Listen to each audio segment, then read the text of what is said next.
We'll hear argument next in Case 09479, Abbott v. United States, and the consolidated case 7073, Gould v. United States. Mr. Horan. Mr. Chief Justice, and may it please the Court. The statutory interpretation question here is what laws trigger Section 924C1A's except clause. Mr. Gould offers an interpretation that gives meaning and effect to every word and phrase of Section 924C1A, and it follows this Court's recent holdings regarding the broad scope of the phrase any other provision of law.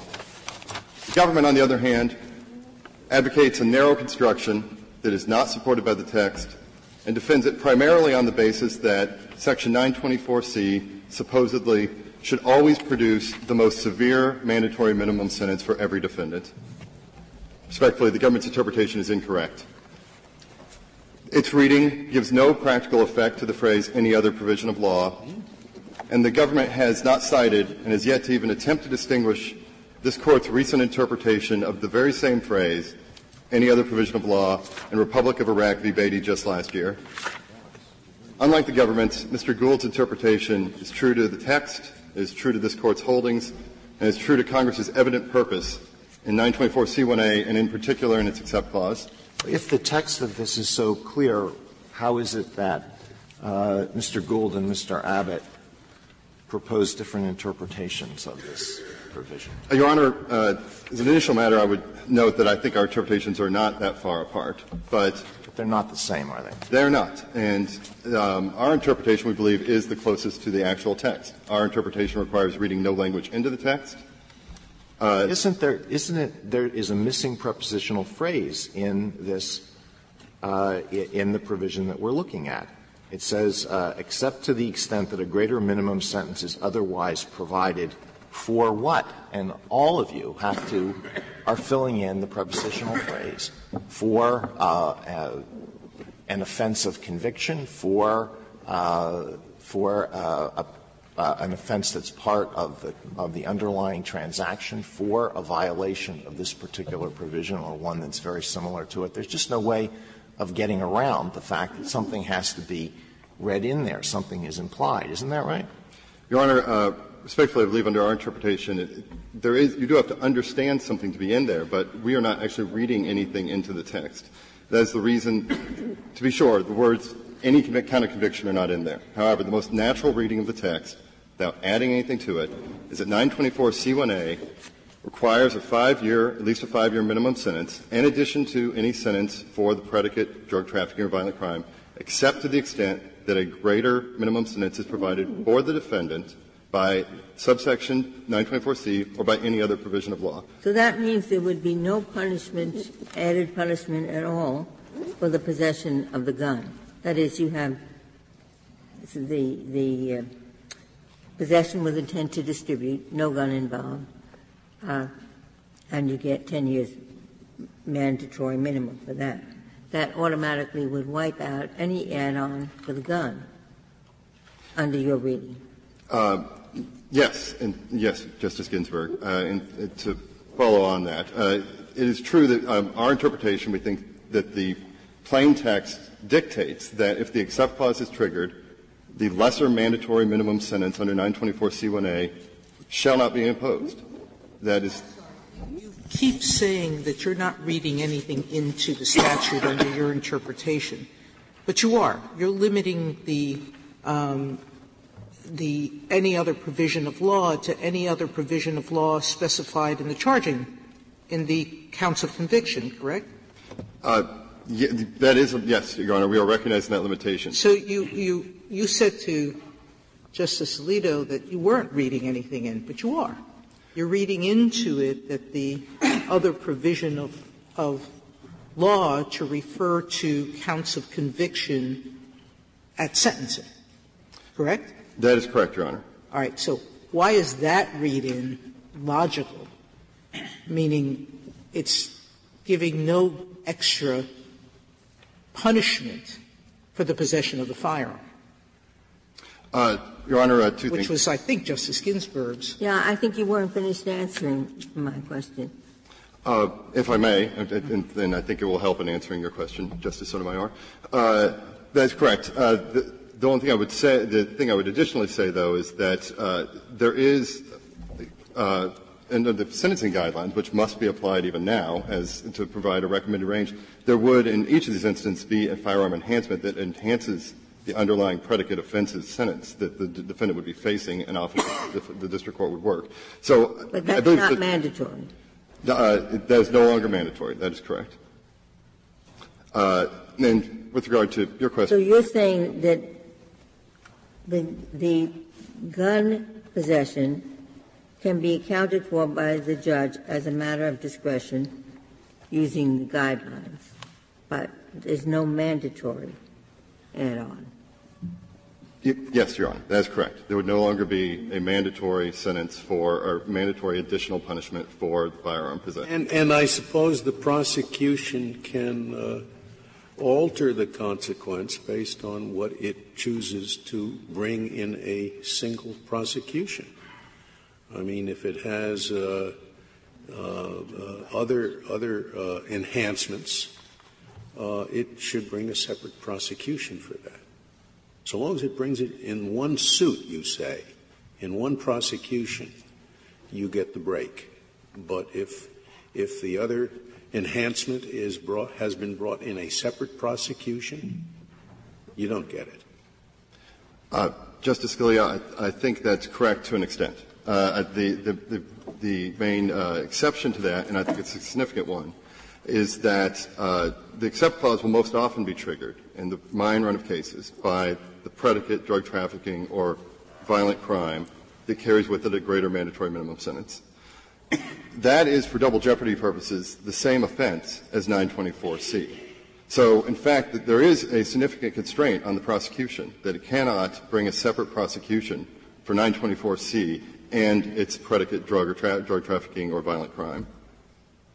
So it's a significant limitation on this. Yes, I understand what you're saying. Okay. And Justice Sotomayor, to return to your question, and if I could answer it in two parts. First, and I didn't mean to overstate if I did, we're not reading additional language into it. Our reading is contained within the context and the actual text that is confined to Section 924C1. Explain how, because you just said to Justice Scalia that if the mandatory minimum is in a separate charging instrument, then it doesn't affect you at all. It only affects you if the count is in a count of conviction at sentencing. Yes, Your Honor, that's correct. So what in the language of 924C sets forth that limitation? Your Honor, I would say that it is the words "is otherwise provided" and the context in which any textual reading always must be. Otherwise provided by law could be Federal, State laws. It could be in the indictment, not in the indictment. You're proposing that we limit this somehow, but I want to see what the language is that you're relying upon to limit it. Your Honor, it is first of all, the statute begins by directing the directing the district court to any person. So they're focusing on the defendant. That is the offense-defining provision, to be sure, of the sentence. But throughout the text, it also directs the district court to take account of minimum sentences that are provided for other crimes. For instance, primarily the predicate. In relationship to what? Isn't that the government's argument, which is that you have to say in relationship to something, whether it's the indictment or, as the government would have it, in relationship to the possession or carrying of a firearm? Why isn't that the more natural reading? Your Honor, because the statute as a whole is essentially instructions to district court on how to sentence a defendant, if at all, for the 924C1A offense. It directs them to, after considering that it's the person in front of them, to impose a sentence of 5 years or less in addition to the predicate, any penalty for the predicate drug trafficking or violent crime, except to the extent that a greater minimum sentence is otherwise provided. The natural reading of that is, it must be, that is a greater minimum sentence is provided for that defendant, that is before the particular district court with the particular offenses that he has before him at sentencing. Don't most crimes of violence and drug trafficking carry more than a 5-year sentence? Many of them do, Your Honor. In fact, those that carry a mandatory minimum sentence largely all carry, in fact, 10 years. There are some both predicate drug trafficking offenses and predicate violent crimes that carry either no minimum at all or a mandatory minimum of 5 years or less, and so would not trigger the except clause. So let's suppose somebody commits a rape and a maiming in the same in the same criminal act. You're saying that the prosecution, and let's assume it's his third violent crime, so he'd get the enhancement as being a 3-time violent crime loser. You're saying he can get that enhancement and the enhancement under this gun. He had a gun at the same time. He can get it if the prosecution charges rape in one prosecution, for which he'll get the 3-time loser enhancement, and then in a separate prosecution, it charges maiming and the use of a firearm. Then he gets both enhancements, right? That's correct, Your Honor. I'm not sure if that's right. I think that this may well apply to the crime that is being prosecuted, where the crime is defined as a real offense in the world, with limitations put on that term by the guidelines. I would think that would be a natural reading, in which case you'd look to the conduct of the person. And if the conduct of the person is such that it calls for a mandatory minimum of a certain kind, there we are. And if that exceeds this amount, there we are. You can't apply it. And if it doesn't, you do apply it. Yes. You looked into that? I mean, that was my reading of it as in the most natural way. The word crime is ambiguous. Sometimes it means words in a statute. Sometimes it means an affair in the world. And I thought this one probably meant the affair in the world. Well, in answer to your question, Justice Breyer, in answering Justice Scalia's question, my assumption was that there were, in fact, mandatory minimums such that this would play out, with one being greater than the other. Well, he's disagreeing with you. Your theory, you're not reading it crime to mean an affair in the world. You're reading it to mean a particular prosecution for a particular violation of a statute, right? No, that's correct. Yes. Yeah, well, read it that way. You must read it as an affair in the world. Whatever. If that's so, then this gives tremendous power to the prosecutor to decide what the sentence will be in terms of how he manipulates the charge. And I thought that probably this, read with the guidelines, is designed not to permit that. It's to minimize the discretion, not to maximize. Your Honor, there will be circumstances in which the prosecutor and the government, based on how it makes its charging decisions, can affect the floor that's created by the minimum sentence. This is a different situation than Deal, which was actually determinate sentences. It's not actually a circumstance where the government can determine the punishment itself. That would still be to the district court. But we maintain this is the most natural reading, and in fact, for instance, when this concern came up in Deal, that was to confirm the most natural reading of the plain text. The government would actually turn that analysis on its head under these circumstances. Is Justice Breyer's reading of it what your co-counsel is advocating, what Mr. Abbott is arguing? No, Your Honor. No. I mean, I don't know if it makes any difference. I mean, has there ever been such a case where the prosecutor worked this in such a way that he would produce this? Are you aware of any such case ever happen? No, I'm not aware of that, Your Honor, in part because the except clauses, there aren't that many instances of the except clause having been actually applied. There's never been the incentive to do so until we accept your interpretation. Then there will be the incentive to do so. There may, Justice Scalia, there may be some incentive to do so, subject to other constraints, including the usual practice of charging, for instance, most offenses that come under the same transaction in the same indictment. There will be counter incentives, to be sure.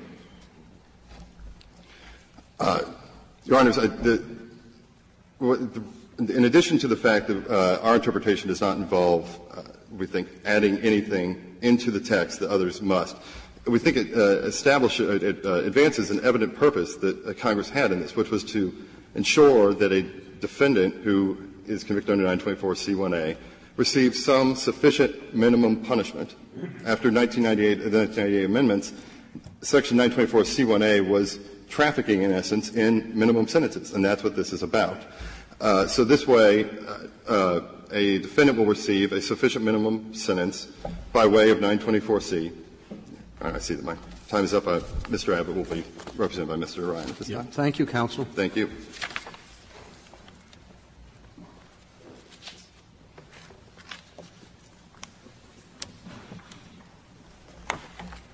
Mr. Ryan.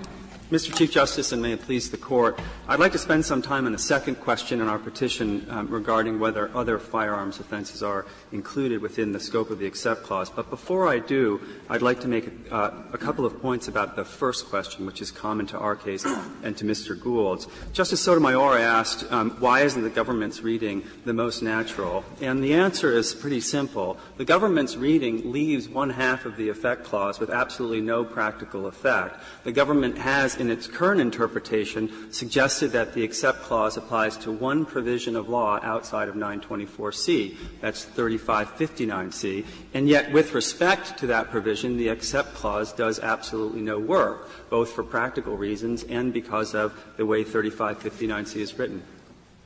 930C, a person who kills any person in the course of bringing a firearm into a federal facility shall be punished as provided in sections setting forth minimums for murder and manslaughter. So it would also have an effect in 930C, no? It's not clear from the government's argument, Justice. I wasn't sure why it didn't list 930C, but as I understand the government's argument, the only sentence that would count outside of 924C would be a sentence specifically for the 924C1A offense. But its brief does two formulations.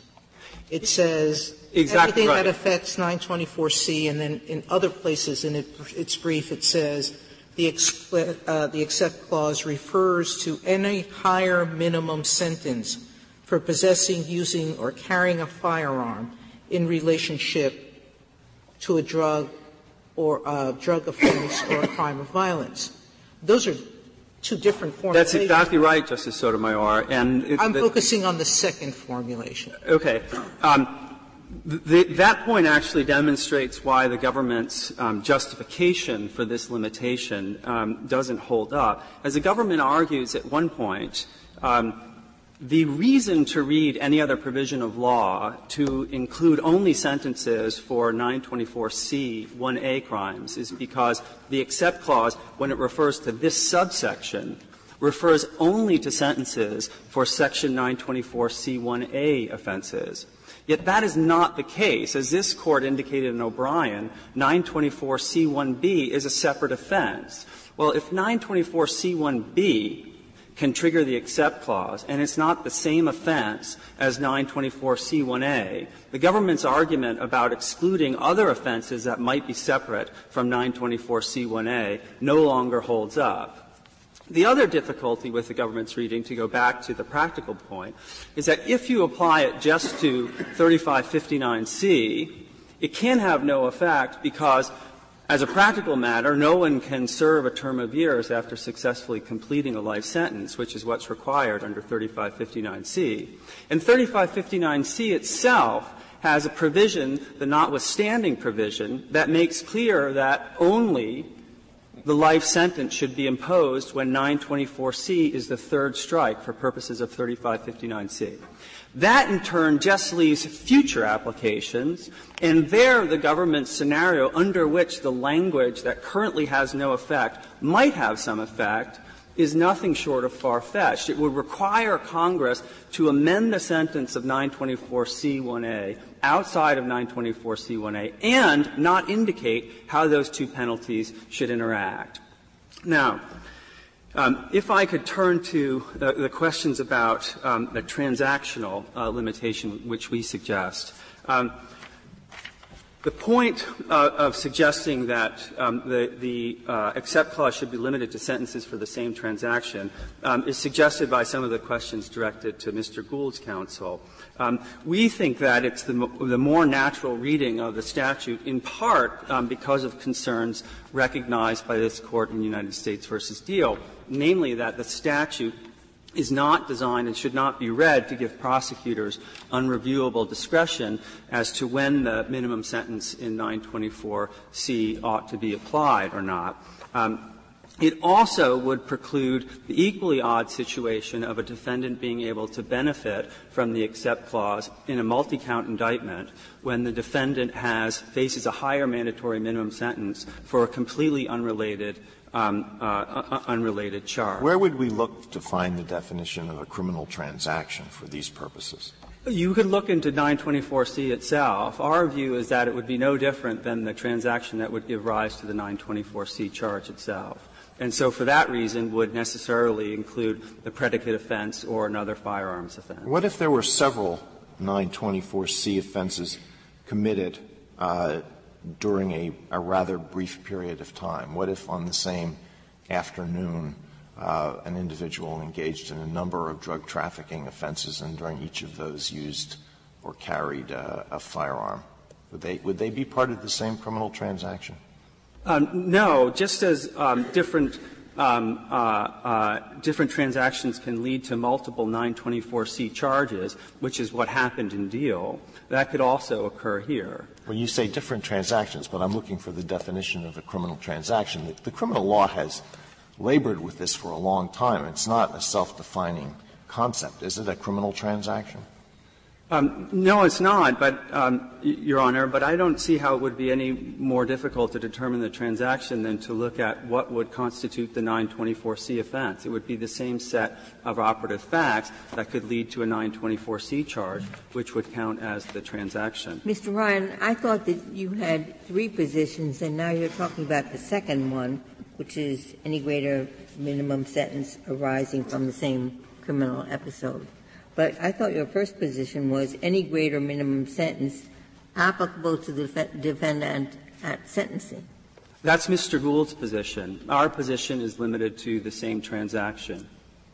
Our alternative position, which I'd like to turn to now, well, the way it would have to work is that there would have to be a previous conviction. Now, if I could turn to the firearms argument. Our argument here is straightforward. Excuse me, before you go on, your last remark, it has to be a previous conviction. So why doesn't that leave it in the hands of the prosecutor whether to bring that conviction, that other case, prior or subsequent? I misspoke, Justice Scalia. You're exactly right. It would include uncharged. It would prohibit prosecutors from being able to use charging instruments to determine whether 924C would apply. I was thinking of a particular example, but in the general case, you're right. I apologize for that misstatement. Now, if I could just spend a little bit of time on our second question. Our argument here is fairly straightforward and fairly modest, and it relies on the fact that 924C is essentially a firearms offense, and the punishment provided in the different paragraphs in 924C are primarily about firearms. And so in looking to determine the meaning of any other provision of law, it is quite natural, as both the First Circuit recognized and as the government recognized in Whitley, the Second Circuit case, to include provisions of law outside of 924C that punish firearms offenses. Now, to be sure, this particular limitation is not commanded by the plain language of the statute and rests, like the government's argument, on context and purpose. But the difference is that this argument still gives some effect to the except clause. It would apply, as here, to other firearms offenses outside of 924C, like the Armed Career Criminal Act. Well, it gives a broader effect. It gives broader effect to the except clause, but the government's argument gives effect to the except clause, doesn't it? It gives no effect. 3559C, which was enacted at the same time as this except clause, wasn't it? And makes explicit reference to 924C. 2 points, Justice Alito. First, the government's reading has no practical effect. It leaves the except clause with no practical effect. You could take the except clause away and there would be no difference in terms of the sentence under 3559C. As for the enactment of 3559C, the government's argument is actually different. The government argues that when 3559C was amended to include possession, it was at that point that the except clause also entered into 924C. The difficulty with that argument, as we explain in our brief, is that 3559C was already linked with 924C insofar as both addressed use. And because 3559C and 924C were already linked, and the notwithstanding provision within 3559C indicated that if the 924C offense is your third strike, you get the life sentence. That's it. Well, the fact that Congress then amended 3559C to make another connection with 924C can't possibly explain why there's a sudden need for the except clause. But the question is an important one because it goes to the fact that the government has offered three different interpretations of the language in this case. The first, one of the first was in Whitley, where it suggested any other provision of law includes other firearms offenses outside of 924C, provided that they impose a consecutive sentence. That argument was rejected for the idea that instead 924C's except clause actually applies to no existing provisions of law. And now the government argues that it applies to one, 3559C, and it's come up with a new theory as to why the except clause exists in the first place. But that theory doesn't hold up, and the government's shifting interpretations, if nothing else, suggests that the government has not hit upon the most natural reading. But you have offered three different readings, so one can't say that this statutory text has a clear meaning, which I think is your first argument, that it has a clear meaning, and yet we have Mr. Gould's reading and then the two readings that you've offered us, same episode and same gun. Yes, Justice Ginsburg. We think our first argument is the most natural and the clearest, but I take your point, and the only response I would make is if shifting interpretations or different interpretations suggest that at the end of the day the language is ambiguous and grievously so, under the rule of lenity, we ought to prevail. So I'm perfectly comfortable with that conclusion. If there are no further questions, I'd like to reserve the remainder of my time for rebuttal. Thank you, counsel. Mr. McLeese. Mr. Chief Justice, and may it please the Court. A district court judge imposing— Counsel, could I just ask one simple question? The one I started with earlier, which was, which of the two statements are you advocating? That the except refers to a provision that imposes a greater minimum sentence for violating 924C explicitly? Or are you saying the except clause, and I'm quoting from your brief, in two different places, the except clause refers to a higher minimum sentence for possessing, using a firearm in relationship to a crime of violence or a drug offense? I don't think there needs to be an explicit reference. I think that the except clause is triggered by an offense which has a greater mandatory minimum and which has the same elements as and is the same offense as Section 924C. That's the case. Your adversary just said, Mr. Abbott's attorney just said, that you don't believe that Section 924C1A is trumped by 924C1B or by 18 U.S.C. Section 930C. Is his allegation correct, or is he wrong? He's incorrect. Okay. First, with respect to the internal structure of 924C, 924C, as it was amended in 1998, is a somewhat complex statute. It has a mix of sentencing enhancements and elements which create aggravated versions of the offense. But it is all a single offense for double jeopardy purposes, for purposes of what punishment to impose. And therefore, the except clause operates consistent with the definition I just suggested quite sensibly and tells a district court judge imposing sentence, if a defendant has brandished a firearm and also discharged it. You pick one of the 924C menu items. They are all a single offense, and you impose a single mandatory minimum sentence that is the greatest of those which are applicable. Now, with respect to 930C.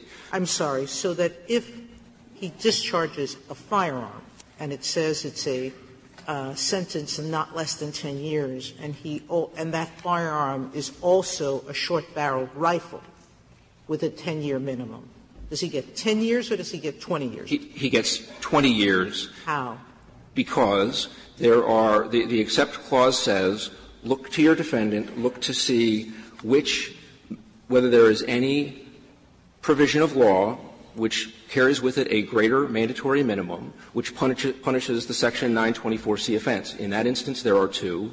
One of them provides for a 7-year mandatory minimum. One of them provides a 20-year mandatory minimum. The so accept if clause, it's a machine gun where there's a 30-year minimum, does he get 40 or 30? He gets 30. You always get the accept clause operates internally to Section 924C to tell the district court judge, very helpfully in light of the complexity of the provision, you impose one mandatory minimum sentence for each 924C violation, whether aggravated or less. But that's not – I can't imagine a single district judge getting that wrong, to think that, oh, my gosh, here it says 10 years if you discharge the firearms, and here it says 5 years if you have one. Which one do I use in a case when it's discharged? You don't need this provision. If your argument can't be that this language is to make sure the district judge knows in that case to use the 10-year rather than the 5-year. That point, Mr. Chief Justice, applies in support of our position because everyone agrees that the primary function, the first half of the accept clause, does exactly that. That's all it does. It does nothing else. To the extent the accept clause says, except to the extent a greater minimum sentence is provided by this subsection. But that would the only function that would include B. B is part of the same subsection, isn't it?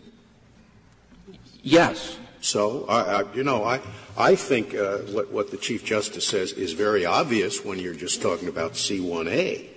But it isn't obvious to me that if the firearm is discharged and in addition it's a machine gun for destructive advice, that you'd only get the 30 rather than the 30 plus 10. Quite so. And that isn't obvious to me. And the accept clause would handle that.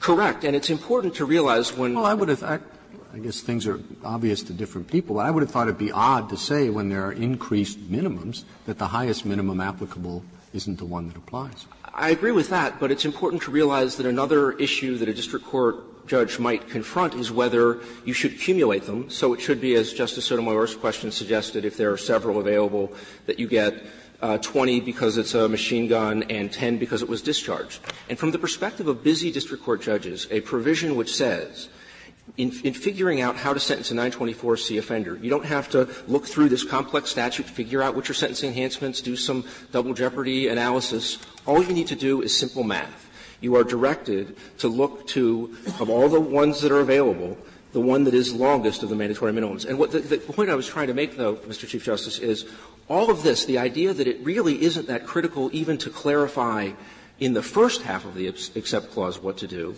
is consistent with our position, which is the accept clause altogether, both internally to Section 924C and as it reaches externally, is about clarifying something that may be true district court judges otherwise would have been able to figure out had they done a lot of analysis. But it makes it much simpler, and the practical utility of it is to clarify a sentencing judge's options with respect to a statute that had been made much more complex. But the meat of your argument focuses on 3559C, right? There is this significant provision out there that does provide a greater mandatory minimum. And I just don't see as a practical matter why people would worry about that. Under 3559C, you get life. And you're saying, well, they put in the accept clause to be sure that the judge would add another 5 years at the end of a life sentence. Mr. Chief Justice, I think the effect of the accept clause is the opposite, which is it makes sure that a judge imposes only life and does not add additional sentences. Yeah, I agree exactly. from the perspective of a defendant that may not be most consequential. But this is a provision which, taken as a whole, was clarifying not just externally to 924C, but also internally what district court judges should do with the complex menu. Okay, well, just so I make sure I understand, the basic point you're making is that there are some things under your reading that this deals with. One is the internal point, and we can disagree as to whether that's necessary or not. And the other is 3559C, where it seems to me it doesn't make any difference whether you're in there for life or life and the additional 5 years. I agree it's not practically significant to a defendant, although sentences of life plus additional terms or consecutive life are not at all uncommon in the Code. But it is of significance to district court judges who are trying to figure out what sentence to impose. And what do you do with 930C? Don't leave without answering my question. Yes.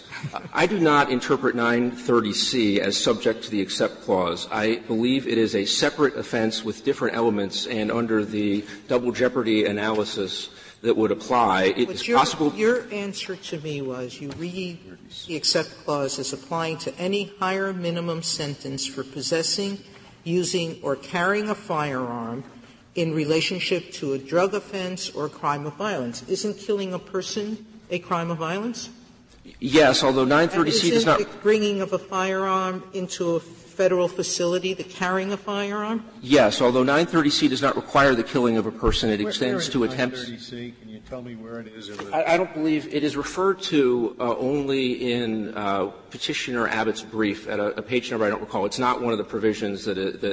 No, but I'm still trying to understand your position, which is I read what you said to me the except clause means, and I'm applying it to 930C, and I couldn't figure out why you didn't list it. Because 930C does not require an actual killing of a person. It extends to conspiracy and attempt, and therefore one can violate 930C without violating 924C, and vice versa. Therefore, by conspiring who kills any or by attempting to do so. So 930C has a broader reach because of these vicarious and inchoate forms of liability. So a defendant could be convicted separately of 930C and of 924C. They're not the same offense for double jeopardy. There are two possible readings now of the except clause where it says the words are this subsection doesn't apply where a mandatory is where any other provision of law sets forth a higher mandatory.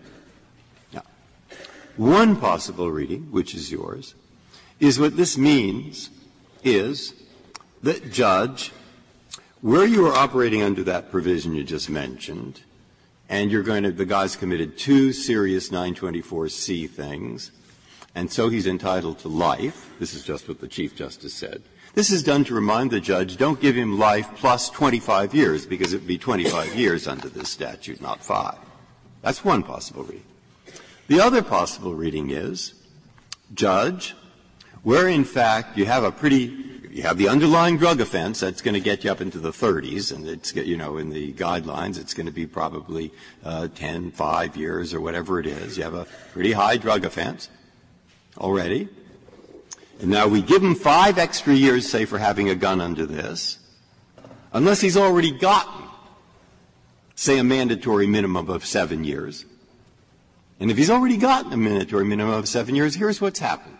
Judge, turn to the guidelines. And the guidelines will tell you to add 3 or 4 extra years. So in one sense, those are the two possible readings. Now, the first reading to me makes very little sense. The second reading to me says, yeah, this is serving a purpose. It's once you're sure this guy has to go to jail for 5, 6, 7, maybe 10 or 20 years, for sure, extra amounts are controlled by the guidelines, which is administered by a judge. Now, if you just came across that for the first time, which would you think was most probable? Well, I think when you place this in the context of the 1998 amendments that enacted the except clause, it is quite clear that the former is more plausible. And the reason I say that, there are really 5 features of the 1998 amendments that illustrate that the except clause is not to be read as eliminating any sentence for a Section 924C offense, but rather is clarifying which sentence to impose. The first is that the 1998 amendment, setting aside the except clause for a moment, in every respect substantially increased the scope and severity of Section 924C. It changed what had been mandatory sentences to mandatory all the way to life. It responded to this Court's decision in Bailey by increasing the substantive scope of the provision. It created increased mandatory minimums for 7-year and 10-year offenses. So it would be odd to think that in the second half of a presumptively narrow exception clause, Congress at the same time ran in the direct opposite direction and had a substantial rollback of pre-existing Section 924C sentencing provisions. And that's, to be clear, at the time of the 1998 amendments, these petitioners would have been subject to the mandatory minimum sentences that they received. They would have been subject to 10 years in one of the cases for the drug offense and 5 additional years mandatory and consecutive under 924C. For the other, he would have been subject to 15 years for being a felon in possession and an armed career criminal, and 5 additional under 924C. So one of the features that is key is putting this in the context of the 1998 amendments, which were in every respect. But it does subject them to less, at least with respect to those enhancements set forth within the subsection itself. That is true, but that is not a rollback of pre-existing provisions. Why? It's a way of because none of in prior 924C law, there wasn't a body of law that would have given anybody who would get the benefit of the except clause under 924C a higher sentence. What all that the except clause does is it makes clear under this more complicated scheme that when we are increasing these provisions to 7 or 10, you shouldn't telescope them all inside 924C. You shouldn't add them all together. You pick the highest. And so the except clause is not a rollback. It is a way of accommodating and giving clear direction to the complexity of the newly enacted provision. And when did Congress pass the statute that they amended in 1998? The one with you're saying, I mean, it's a good point. You have a point that this would make it more lenient, the interpretation. But the it was passed when? Well, Section 924C in its original form, I think, was passed in the 1960s. So that's way before the guidelines. So what they're trying to do now is in 1998 is they're trying to see in 1998 what they're trying to do is take some of these old provisions and reconcile them with this new system that's come along. So I agree you have a point there, but it does make a certain amount of sense because what it's saying is, in these cases, where you have a WAPO, mandatory minimum anyway, so you're sure you've got him. Now, the additional amount will be controlled by the guidelines, which are subject to not much discretion. They're pretty close to mandatory minimums, but there's a little wiggle room. On the general approach of Congress under 924C, it also bears note that in the last 25 years, Congress has amended Section 924C 6 times, and setting aside for a moment the except clause, in all of those amendments, Congress has uniformly expanded its scope or increased the severity of sentences. So the except clause would be the sole provision in which Congress rolled back Section 924C. And there are several other features of the 1998 amendment that make clear that that is not what Congress did. How do you answer Mr. Ryan's argument that, well, you can read it this way, you can read it that way, therefore he wins under the rule of lenity? Well, this Court's cases make clear that the rule of lenity comes into play at the end of the analysis only if there is grievous ambiguity after all the considerations of statutory construction have been considered. We haven't yet discussed all of them, and I think when all of them are discussed, there is no grievous ambiguity. In fact, the reading that we suggest is the only reasonable reading, all factors considered. And if I can turn back to a couple other features of the 1998 amendments, another feature is the title of the Act itself, which is an act to throttle the criminal use of guns. And again, it's just inconsistent with the provision that has these features and has that Act that it would be a substantial, important decrease in mandatory minimum sentences applicable to large classes. That's a difficult argument. You're saying because Congress wanted to get tough on people who use firearms in this provision, every ambiguous clause should be read in a way that makes it tougher on the criminal defendant. I don't think that would push the argument too far. I think it is highly relevant to construing the statute as a whole, that was the clear overall function of that amendment. Now, there are two other features of the 1998 amendment, which are it did, as has previously been noted, also the only other thing that Congress did in the 1998 amendment, other than modifying Section 924C, is it made a corresponding change in Section 3559C to correspond. So we know that Section 3559C was front and center in Congress's mind as it was enacting the 1998 amendments. And it is very natural when Congress is creating a more complex statute and giving district court judges guidance about which mandatory minimums to select under that statute, to mention and have language that accommodates the fact that there's another provision. So with respect to 3559C, they were in fact being more lenient, not stricter, right? No, I think they were clarifying. I thought you said earlier the purpose of this, what it does, is it makes sure that you don't add 5 extra years on the people who are sentenced to life. I think it clarifies the relationship, and in fact, arguably, it could have clarified the situation in a way that would have been beneficial to defendants. And the reason I say that is when Congress enacted the first half of the Except Clause, which said pick one and only one mandatory minimum and impose it when talking internally to Section 924C, if it hadn't mentioned 3559C, there could have been the idea that if Congress didn't direct the same approach with respect to 3559C, there's an implication that, in fact, you should impose both. And so what it really was doing was clarifying what would have been unclear. And it is, again, only half of a presumptively narrow provision, which is just clarifying. Which is right. You're saying when you get life or you get 5, just serve life. Don't serve the extra 5. Yes, but it's not saying that to defendants. It's saying that to busy district court judges who just need to know in a simple, clear way, what sentence am I supposed to? And that's the only thing that additional language, which says otherwise provided by this subsection or by any other provision of law. Why didn't they just mention 3559C? Well, there's the only thing it covers, that tiny little thing, which has no effect at all, except for the benefit of the busy district judges, you say. I find that quite implausible. Well, remember that it was, although it is not hugely consequential to defendants, it was a provision that Congress was directly considering that. But there is another function, which is it creates a default rule for future similar provisions like 3559C. And so there – and had, again – so it's not limited to its function with respect to 3559C. It also serves, as Congress often provides, a default rule. And so, again, there is a fifth feature of the 1998 amendments for those of whom this is concerned, which is that the legislative history of the provision strongly corroborates our interpretation. Strongly. What is an example? You're saying this thing also serves the purpose that perhaps someday Congress will pass a new statute, a totally different one, and a busy district judge might think that he should add the 5 or 25 years from this provision onto whatever sentence this hypothetical new statute provides, but this will tell him not to do so. Did you have anything in mind? Well, there are other provisions that, like 924J, which do provide sentences for 924C offenses that are codified elsewhere in the code. And with respect to other offenses, that's also quite common. So there's nothing implausible about the idea that — I take it in those other offenses there are other things in the code. And the odd thing about this one is there is no other thing in the code except the one we've been discussing.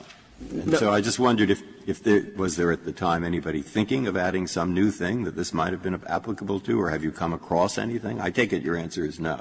I'm not aware that they had Congress had some particular pending legislation in mind. My point more generally, though, is that it is quite common for Congress to provide penalties for offense A in a different section. And so creating a default rule is a perfectly reasonable thing for Congress to have done while it was clarifying the internal relationships among the various 924C provisions and the provision in 3559C, which is front and center in front of it. With respect to the legislative history, the Except Clause language was proposed by Senator Jesse Helms. In the legislative history of the provision, there is nowhere any comment by anyone suggesting that anyone understood it as rolling back pre-existing Section 924C penalties or as reflecting a new policy different from the fundamental policy of Section 924C, which has always been defendants who commit drug trafficking offenses or violent crimes and who involve a weapon will get an additional. Is there any evidence in the legislative history that the reason they put this in was to ensure that people who got life would not get life plus 5 years? There's no explicit reference to that, but that is, I think, a good inference from the fact that all of the other explanations are far more implausible. And there is something there are two things which support that inference more specifically. One of which is, again, that Congress did have in front of it Section 3559C and was amending it. The second is that the sole reference anywhere in the legislative history to the except clause is in the testimony of a witness at a hearing, and what that witness said about it was that it will prevent confusion with other provisions. And so there is, I think, a strong indication. One witness at a hearing? At a hearing? And you really think that the rest of the Congress knew about that hearing? I don't. My point is really more the negative, which is if the except clause in the second half of an exception that is in its first part intended to clarify was instead a major policy shift from the pre-existing policy of Section 924C, additional mandatory consecutive sentences, and instead a shift over to sentences which we will try to adjust or ameliorate in light of other. No. It's a shift over to the sentencing guidelines which say a person like this one will receive an extra 3 or 4 or 5 years, depending on circumstances, will receive it just like a mandatory, unless, of course, it is an unusual case. That's what it's a shift to. Well, two responses. Am I wrong? Two responses, Justice Breyer, one of which is that Congress has amended 924C both before and after this provision, and it's clear that Congress is not shifting away from a mandatory minimum regime to a regime where the guidelines are relied upon to provide the minimum sentence that Congress requires. And it is a shift not just to a guidelines regime, because if this is a major policy shift into a different world, it poses a question of statutory construction as well, not just about guidelines. And that's the next topic, which is. Well, wait. I mean, the guidelines can't be, as Justice Breyer said, just like a mandatory. They can't be, can they? They could not have been even in the pre-Booker world. Certainly in the post-Booker world, they cannot. But advisory. But the point is that if Congress was shifting in the except clause, there's a question of what's the nature of that policy shift. If you were going to try to reduce 924C sentences to accommodate sentences on other provisions of law instead of just making them an add-on always, then there's a question: what policy should you pick? Should you pick any other sentence the defendant is facing at this sentencing? Should you pick any other sentence arising out of this transaction? That's not a guidelines issue. That's a question of what is the policy reflected by the statute. You should pick any other violent crime or drug trafficking offense that already provides a higher minimum. No, it seems to me the perfectly natural reading to say, look, we're providing some minimum sentences. When this happens, when this is the violent crime, and you use a gun, but if you've already got a higher sentence for the violent crime, then this doesn't apply.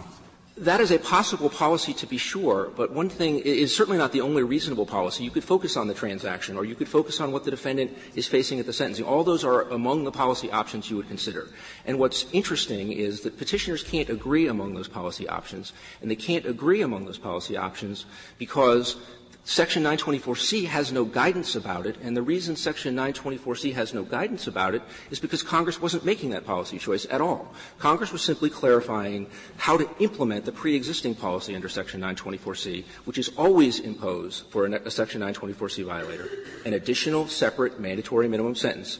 But here is advice about how to do that. Here's advice about how to do that internal to Section 924C. Here's advice about how to do that external to 924C under 3559C and with a default rule for other similar provisions. That's the modest objective that Congress was attempting to achieve, and as everyone agrees. Excuse me, for other provisions, are you anywhere in the code? I mean, regardless of whether those provisions are being prosecuted in this particular indictment?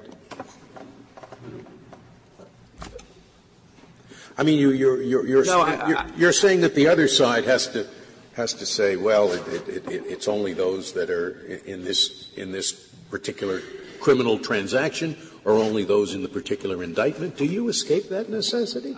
I think we do, and the reason we do is because, in our view, this provision operates only when you're talking about prosecution for the same offense in double jeopardy purposes. And so it's not possible for, under our submission, for the government to prosecute somebody for one of these variants of Section 924C and then come back again later and prosecute again and manipulate the overall structure of sentences, because they are the same offense. If you move outside that, into things that are not the same offense for double jeopardy purposes, then the prospects do open up for irrational patterns of outcome based on the order in which things are prosecuted, and in addition, irrational patterns of the mandatory minimums based on. So how is your reading different than Mr. Abbott's? Mr. Abbott has two readings, and our reading differs from each of them. The first of Mr. Abbott's readings is transactional in nature. Ours is focused on the Section 924C offense itself. The second of our readings is the second of Mr. Abbott's readings is focused on a firearm, just the fact that a firearm is involved. And again, ours is focused on the use of a firearm in a way that constitutes the Section 924C offense. So those are the differences. But if I could just point out the other anomalies, there are two other anomalies that we've not yet touched upon.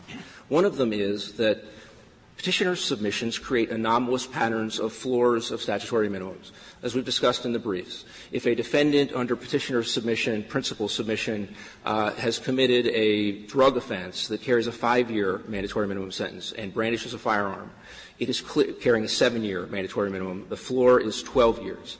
If that defendant's drug offense is more aggravated and carries a greater sentence so that there's a 10-year mandatory minimum, the overall mandatory minimum under petitioner's submission reduces to 10.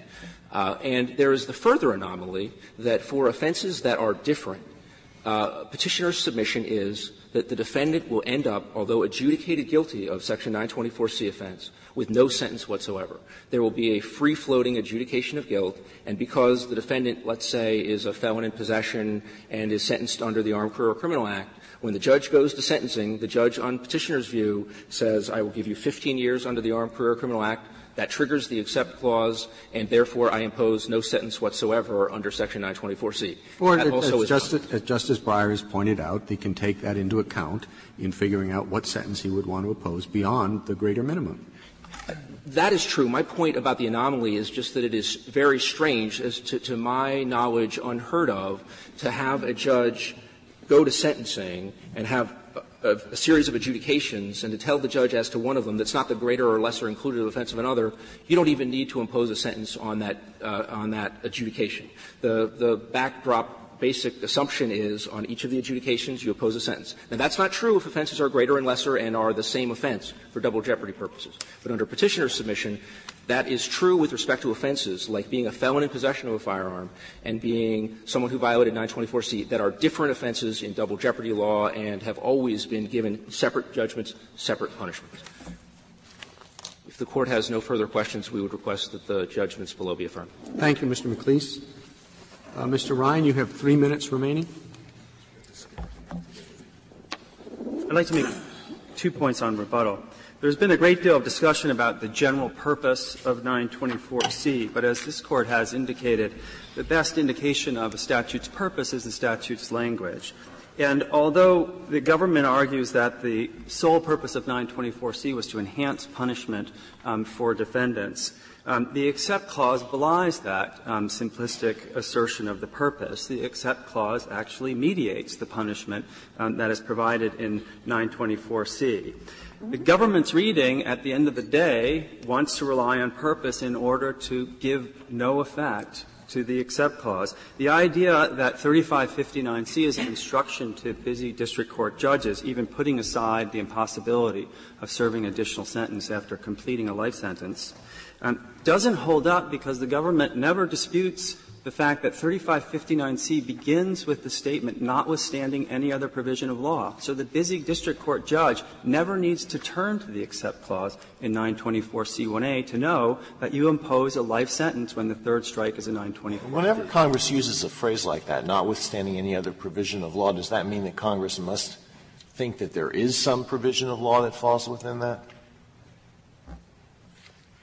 Possibly, yeah. And here, the other provision of law would be 924C, and so the point would be. Doesn't Congress commonly do that to make sure that something covers any existing statute that there might be that would fall within that without necessarily saying, well, there are two of them, there are two, maybe there are three, going through the entire code to find out how many there might be, or if there is any? Yes, Justice Alito, and that's consistent with my point, is that. But it's not consistent with your main argument about the accept clause, is it? Well, yes, it is, because the except clause would also apply to any other provision of law. No, but your argument is the except clause has to have some pretty substantial effect, or otherwise the any other provision of law part of it. Otherwise, they wouldn't have put it in. Oh, I apologize. I misunderstood your question. But notwithstanding any other provision of law, in the context of 924C would not have any effect if the except clause was considered first. But 3559C applies to many other triggering offenses. And so with regards to those, and the government has not suggested that 3559C has no effect.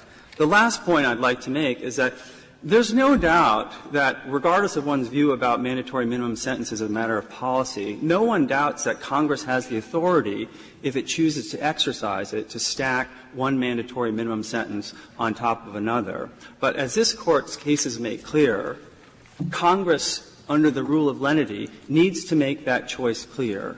And if nothing else, the government's shifting views indicate that Congress has not exercised that choice clearly in this case. Thank you, counsel. The case is submitted. The Honorable Court is now adjourned tomorrow at 10 o'clock.